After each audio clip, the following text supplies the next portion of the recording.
Bueno, pues el día de hoy vamos a hablar acerca del tema de corrupción judicial que estuvimos promoviendo. Y el primer tema sería, ¿cuál es el concepto de corrupción?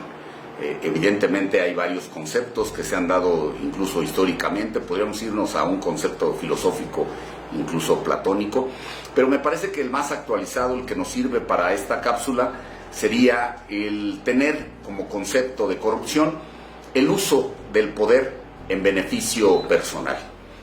Que quede como marco conceptual este concepto de corrupción. Y bien, seguiríamos con la primera pregunta. ¿Existe la corrupción judicial? La respuesta es sí. No generalizada, pero sí presente, viva, se siente. Pero todavía más que eso, ha sido ya reconocida por el presidente de la Suprema Corte de Justicia de la Nación. Entonces no podemos cerrar los ojos, es evidente que la corrupción judicial sí existe. Siguiente pregunta, ¿cuál es el origen de esa corrupción judicial?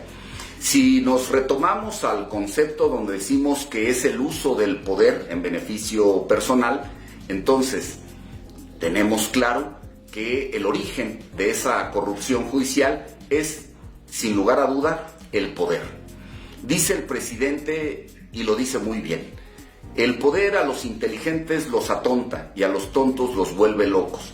Me parece que ese poder depositado en una persona sin las condiciones necesarias lo corrompe definitivamente.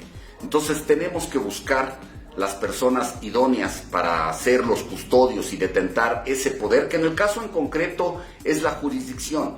La corrupción judicial, evidentemente hablando en el tema del poder, es la jurisdicción. Esa jurisdicción del Estado, ese poder del Estado de resolver las controversias, depositado en una persona de manera incorrecta, evidentemente termina corrompiéndolo. Las formas de corrupción judicial.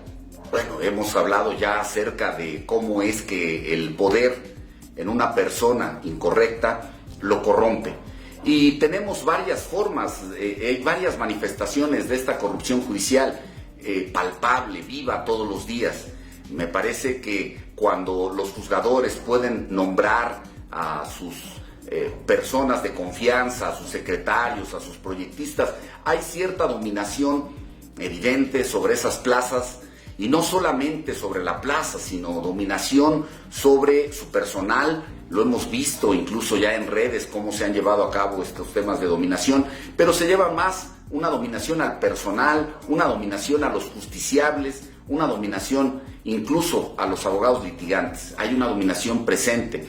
Parecería que cada juzgado es como un coto de poder, un mini reinado donde el jerarca es el titular. Y evidentemente estos temas de poder en una persona inadecuada se ven presentes en todo momento, incluso cuando ni siquiera permiten que los justiciables se acerquen a dialogar y los remiten a otras personas para que los atiendan. No hay vocación de servicio. Pero no todo está perdido. Tendremos que buscar siempre soluciones. Obvio, nadie tiene el monopolio de la verdad, es una opinión, y siempre buscando contribuir a mejorar todo este tema de corrupción judicial. La solución, me parece, es muy sencilla. Pueden darse dos vertientes. Ya vimos que el poder es el que corrompe en una persona cuando esta persona no tiene las condiciones y las características necesarias para ser depositario y custodio de ese poder. Ahora bien, ¿cómo podemos solucionarlo? Es muy sencillo. Reducir ese poder depositado a cada persona y evidentemente tener un más alto índice, estándar de requerimientos para que esas personas lleguen a ser jueces y magistrados. Salió el presidente del Colegio de Jueces y Magistrados a decir que no debería de existir invasión de poderes, refiriéndose al poder legislativo y al poder ejecutivo, que no se iba a rendir cuentas a los otros poderes porque había un principio de contrapesos que se debe de regir y acatar. Pero se olvidan de algo que es más importante. No solamente el poder judicial o el ejecutivo, todos los poderes deben de rendir cuentas al pueblo.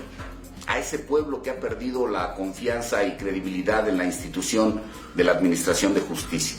Entonces, debemos buscar que las personas que llegan a detentar ese poder de jurisdicción que deposita el Estado en ellos sean de la más alta calidad y probidad. Ese es un tema que se debe atender de inmediato.